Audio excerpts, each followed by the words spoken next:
It started as an ordinary night, the kind where shadows danced across the walls and the wind howled outside.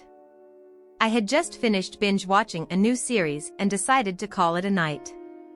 As I settled into bed, I felt that familiar creeping unease. I was alone in the house, and for some reason, the silence felt heavy. I tried to shake it off. My friends often joked about my overactive imagination, especially since I had a penchant for horror movies. But on this night, something felt different. It was around 1 a.m. when I first heard it, a faint whisper, barely audible. It sent chills down my spine. I thought it might be the wind or perhaps my old house settling. I dismissed it and turned over, pulling the blanket tighter around me. But then I heard it again, more distinct this time. "Help me." The voice was soft, like a child's, and it seemed to seep through the walls. My heart raced. I strained to listen, half expecting it to fade into nothingness, but it didn't. The whisper came again, "Help me, please." I sat up in bed, adrenaline pumping through my veins. The house was old, creaky, and I'd often heard strange noises, but this was different. I reached for my phone, hoping the light would chase away the shadows. I checked the time, 1:23 a.m. I texted my best friend, Mark, hoping he'd respond and pull me out of this unsettling moment. "Hey, you up?" I typed, my fingers trembling. No response. The whisper returned, even closer now. "Help me, please." Panic surged through me. I swung my legs over the side of the bed and hesitated. My rational mind was battling with a primal fear. Against my better judgment, I stood up, grabbing a flashlight from my bedside drawer. The house was eerily quiet, and the air felt thick. I crept down the hallway, flashlight beam cutting through the darkness. I reached the living room, which was littered with remnants of my previous binge, snack wrappers, a forgotten blanket, and the flickering glow of my TV still displaying the ending credits of the last episode. But the whispers persisted, echoing through the room. "Help me." I felt drawn to the basement door. It had always been locked. I'd never had a reason to go down there, but tonight it felt like the whispers were guiding me. With shaking hands, I reached for the door handle. It felt cold, like it had been left untouched for years.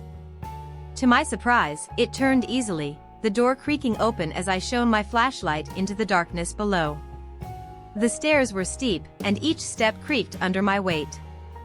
The air grew musty as I descended, the whispers intensifying, swirling around me. "Help me, please." I reached the bottom and stopped, shining my light around.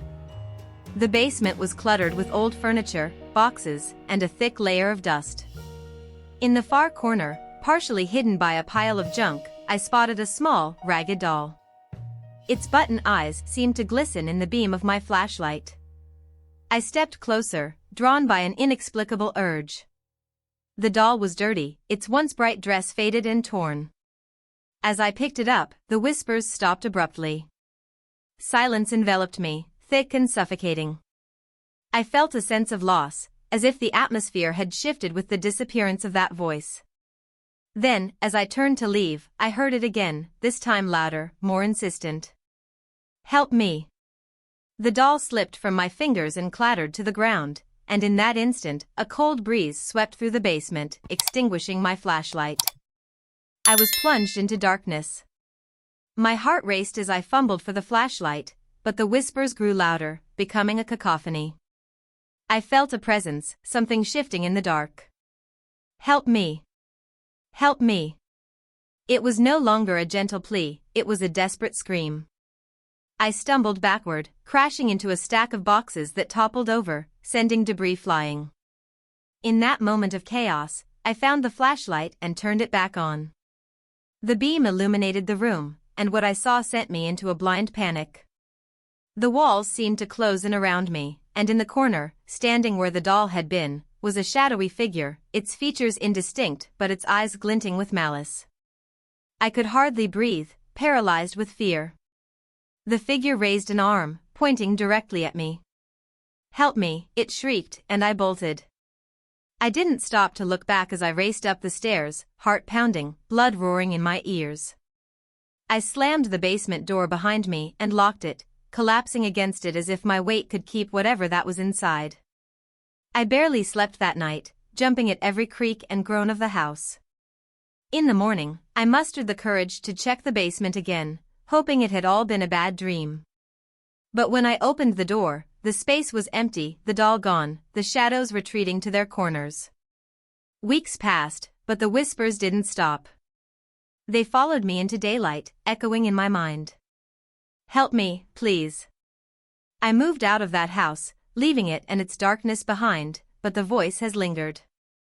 Now, even in the safety of my new apartment, I hear it at night, drifting through the walls. Help me, please.